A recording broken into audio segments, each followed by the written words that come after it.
Hello students, let's read the question. Column 1 contains vector diagram of three vectors A, B and C. Column 2 contains vector equations, match them. Okay. So हमें यहाँ पे vector diagram दे रखे हैं, तो हमें बताना है कि इनकी वेक्टर इक्वेशंस किससे मैच हो रही है. ठीक है, अब आपको पता होनी चाहिए कि हमारा एक ट्रायंगल लॉ ऑफ एडिशन से हम जब रिजल्टेंट निकालते हैं, मान लो ये हमारा एक वेक्टर ए है, ठीक है, और ये ऐसे वेक्टर बी जा रहा है, तो जो रिजल्टेंट होता है इसके टेल से हमारा यहाँ पे इसको ऐसे मैच कर दे तो ये हमारा रिजल्टेंट आ जाता है. ठीक है, ऐसे हम डिफाइन करते होते हैं. ठीक है, और अगर ये तीनों सेम ही ऑर्डर में हो, ये बी और ये सी ऐसे जा रहे हो, ठीक है, तो तीन ऐसे वेक्टर्स हों जो सेम ही ऑर्डर में, तो इनका जो सम होता है A plus B plus C, cyclic order में हो तो ये इनका जो सम होता है वो जीरो होता है.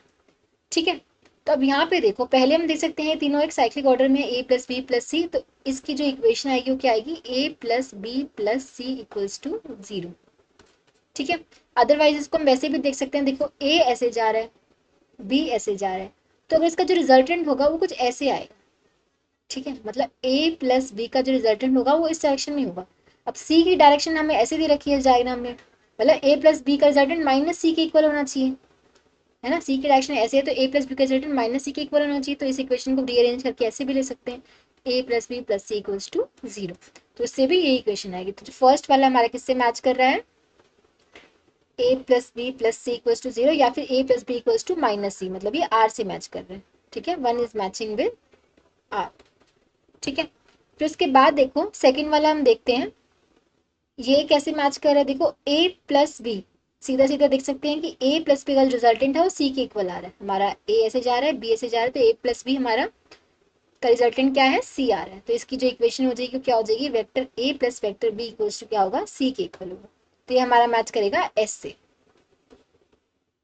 ठीक है, फिर थर्ड डायग्राम देखो, c वेक्टर ऐसे जा रहा है, थर्ड की बात कर रही हूँ मैं, c मेरा ऐसे जा रहा है, बी ऐसे जा रहा है, तो सी और बी का जो रिजल्टेंट होगा वो इसके टेल से यहाँ पे ऐसे जाएगा. ठीक है, ये इसका रिजल्टेंट होगा. तो सी प्लस बी का जो रिजल्टेंट होगा वो इसी डायरेक्शन में हमें क्या दे रखा है, ए दे रखा है ना, ए वेक्टर दे रखा है, तो सी प्लस बी किसके इक्वल होना चाहिए, ए के इक्वल होना चाहिए. ठीक है, इसको हम रीअरेंज करके ऐसे भी ले सकते हैं, vector A minus B plus C equals to zero, ऐसे रीअरेंज करके हम ऐसे भी लिख सकते हैं. तो हमारा जो थर्ड है वो पी से मैच कर रहा है, three is matching with P.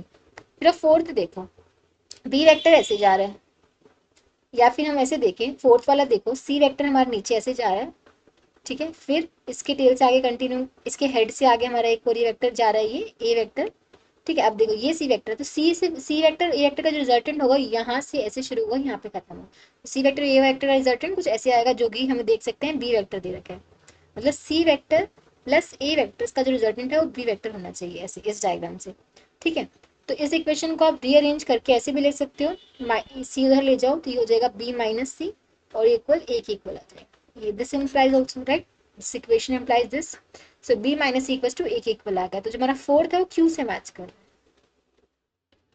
ठीक है, तो हम देख सकते हैं कि फर्स्ट हमारा आर से मैच कर रहा था, सेकंड हमारा एस से, थर्ड पी से एंड फोर्थ क्यू से. तो it's matching with option C. So option C is the correct answer. I hope आप सबको समझ आया होगा. Thank you so much.